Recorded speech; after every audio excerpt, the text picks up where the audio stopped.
I kind of was late to the game there with the power building Yeah. debacle. Yeah, the powerlifting conversation that was going on. I guess it was that Natural Hypertrophy had put out a video saying that it was an abomination, right? Yeah. And then there's a lot of comment. So I didn't make a video on it. I just saw some of the debate on it. Did you have a particular stance there, or did you make a video on it? Yeah, well, I've made a few videos on it, and that's honestly that's what my channel's been about since day one. So for me, that was just stuff that I've kind of been talking about for a while. Okay. I generally tend to agree with most of what most people have said. I think ultimately the difference is people's definition of what power building is. You have some people saying power building is getting as strong as you can in every muscle, which is probably more of like a base strength building, in my opinion. I actually put out a video last week going over what each thing actually means, comparing power building to powerlifting to general strength, base strength, hypertrophy, aesthetics, FFMI training, all these different things. There's like 8 different general goals that people can have, in my opinion. And I put those out in pretty clear terms just to prevent confusion and get people on the same page. Uh, but yeah, with power building, I would say I agree with most people. There were a few disagreements that I had with Dr. Milo Wolf, and I respect a lot of his views and thoughts quite a bit. But there were a few things that I do think I disagreed with him on. Like he said something about, not something about, he did say that having an objective goal like a one rep max on a big three will motivate people to grow. And I agree that for some people, that can be just what they need to hear. But I think once you get if you're already motivated to train and you're already going to train hard, that's not necessarily the best thing to focus on because you could just focus on getting bigger instead. And not people, he said that something like a hack squat, it's hard to get motivated to train a hack squat hard because people aren't comparing their strength on it. Um, and I just disagree with that mindset because you're limiting yourself to what people have already gotten strong on and trained in the past Yeah. versus something like a hack squat or a preacher curl from a mechanical perspective. They're great lifts for the muscles that you're training. Same with like a Smith JM press. Those are 3 lifts that I absolutely love and adore. And if I was still stuck in the mindset that I need to just focus on lifts that I can compare to other people and not just lifts that I can get good on myself, I think you're limiting yourself quite a bit, especially when the big 3 lifts aren't all that you need to train for every goal, especially if you're just trying to focus on general aesthetics and building muscle in your entire body. And especially if you like growing muscles like your shoulders, arms, lats, like the muscles that people actually care to grow for the most part. Right, right. Yeah, from what I saw, I mean, it was an interesting debate. I thought that I mean, at the end of the day, I do think there is more bodybuilding specific training, right? And more and less bodybuilding specific training. But I also think that when I heard NH talk about his how he kind of viewed power building, it wasn't what I or how I viewed power building. So like I came up in let's say like 2007 and 8 and a lot of the forums like I've talked about one before Iron Addicts forum which has been going for a while now and to me and a lot of those people power building was more it wasn't hey I'm going to do a powerlifting routine and then I'm just going to add some volume at the end because that's what powerlifters do anyway. I mean most powerlifters are not literally just doing the big three. Most of them do the big three but then they have these accessory compounds and so the way and again like I don't want to mischaracterize it because I certainly didn't watch all of the videos on it but it kind of almost sounded like NH was saying power building is powerlifting and then some volume. To me, it was always like power building is still focusing on big compound lifts. And yes, oftentimes the big three, but not necessarily just the big three.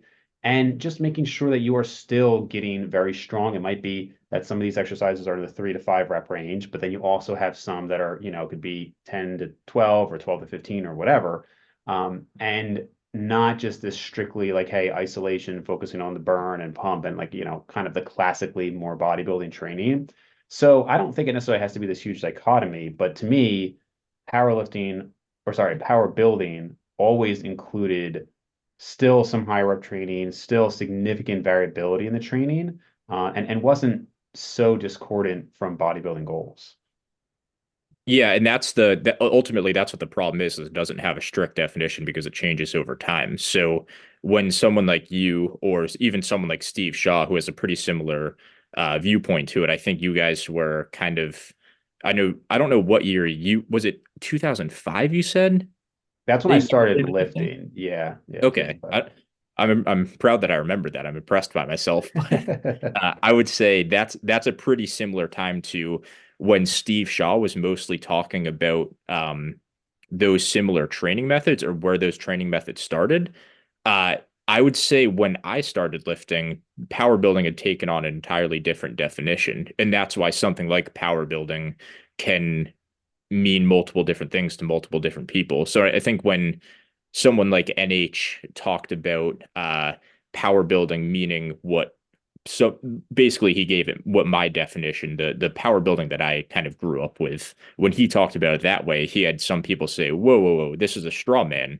Power building isn't this. Power building is getting as strong as you can across multiple different lifts with an emphasis on some compounds and low reps, maybe similar to your definition. Yeah, And I think that's where some people are like, wait a second, so I agree that what you're saying is an abomination, but I don't think that is power building. So I think you're attacking the wrong thing.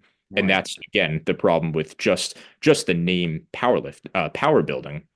And that's where the semantics actually do kind of matter a bit, in my opinion, because you Yeah, can have, like I said, that same power building that you kind of grew up with, and then the same power building that I grew up with. And you can say, oh, well, power building is it's a combination of powerlifting and bodybuilding. So you're trying to get as strong as you can on bodybuilding lifts. And then you could say, well, power building is combining bodybuilding and powerlifting.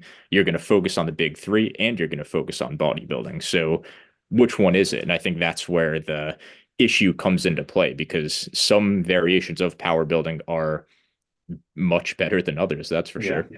sure. So what was the definition that you grew up with then? So mine would be just straight up combining them, as in you're trying to become the best power lifter you can.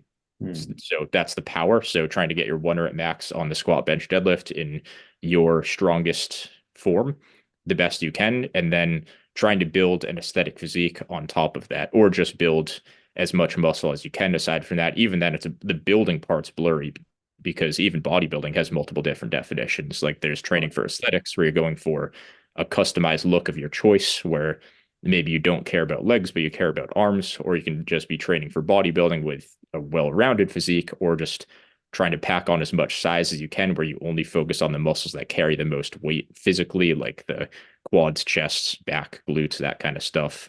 So I would say in general, it's just trying to become the best power lifter you can while being as big as you possibly can, muscle wise slash looking aesthetic too.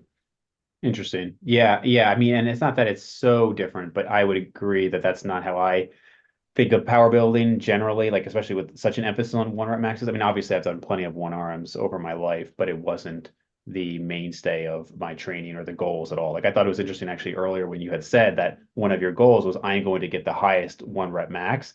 And even, 15 plus years ago, I think it was generally recognized that like that is not going to be the best way to gain muscle. Now, I strongly believe that one of the best ways to gain muscle is to find key exercises for yourself and get as strong as you can in those over time in the proper rep ranges, right? With good form. That I think is huge. But yeah, the whole like going for your highest 1 rep max, I would say is clearly pretty flawed if your main goal is for physique development.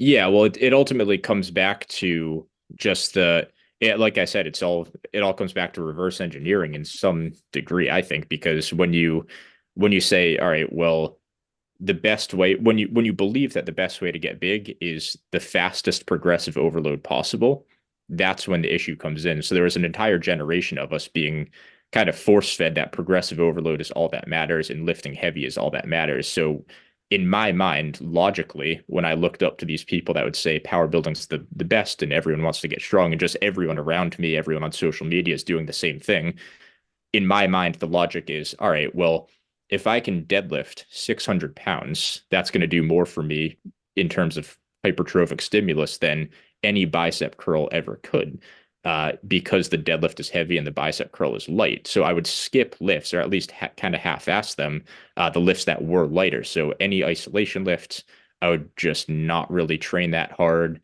Any compound lift, I would go all out, and the heavier the lift was, the harder I would train it because it had more potential for net overload. So for my deadlift, I was like, all right, well, if I can get my deadlift from 385 to 600 plus, then I'll be huge from doing that because progressive overload causes hypertrophy. Since then, I've thought about it quite a bit, and I've kind of almost I almost have the opposite stance now. Not that progressive overload is not important, but progressive overload I see rather than the cause of hypertrophy, it's more of an outcome.